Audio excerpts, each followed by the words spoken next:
Gentlemen, President of the United States. Mr. Secretary, members of the Congress, Mr. Superintendent, Commandant, distinguished officers, cadets.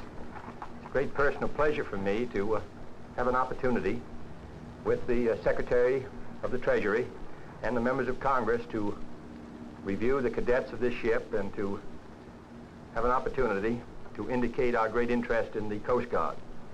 As a sailor on one of the ships of the Coast Guard this weekend, I realize how important and significant this operation which you've carried out today is. I'm not sure there are many other Americans who could climb that rigging and unfurl those sails in good times and in bad times. I think that the American people have been too long unaware of the high quality and high caliber of the cadets of the Coast Guard. When I was a member of the Congress, I had an opportunity to make an analysis of the kinds of examinations which are given to cadets entering the Coast Guard. And I must say they are most exacting. They are of the highest standard. Academically, the Coast Guard is certainly second to none of its sister academies of the Navy, the Army, and the Air Force. It attracts able young men from all sections of the country who love the sea and who recognize that the Coast Guard, with the Corps of Engineers, has a very special opportunity to serve the American people and our country, not only in wartime, but also in peacetime.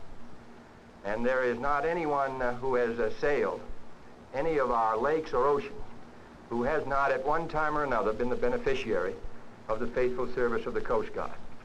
This is a very ancient service in our country's history.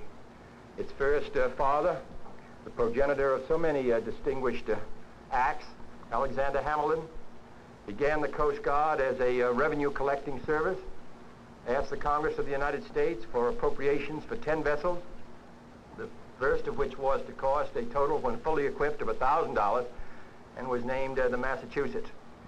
The Eagle, the first Eagle, was one of our most distinguished warships, and in actions against privateers of France, captured over 5 vessels, recaptured 7 American vessels, had a most distinguished record up till the time it was decommissioned in 1801.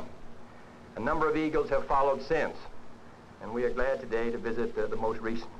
This is the oldest continuous seagoing service in the United States, stretching back to the beginning of our country.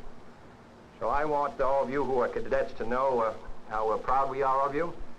I hope that you and your fellow Americans realize how vital this service is. You serve our country, as I've said, in peacetime, and ice patrols and weather patrols, in protecting the whole standards of the merchant marine, in protecting safety at sea, and in time of war, you with the American Navy, as you did in World War II and at the time of Korea, defend our coast by defending the outermost reaches of the approaches to our country. So we're very delighted to see you. The mission of the Coast Guard in your manual is to graduate young men with sound bodies, stout hearts, and alert minds, with a liking for the sea and its law, and with that high sense of honor, loyalty, and obedience, which goes with trained initiative and leadership, well grounded in seamanship, the sciences, and the amenities, and strong in the resolve to be worthy of the traditions of the commissioned officers in the United States Coast Guard in the service of their country and humanity. This mission has been faithfully carried out, and I'm delighted that we have a chance to see today the high quality of the cadets. The words I like best in this very important mission is to graduate men with a liking for the sea. And I know that all of you share the great affection we have for that ever-changing ocean upon which we so much depend.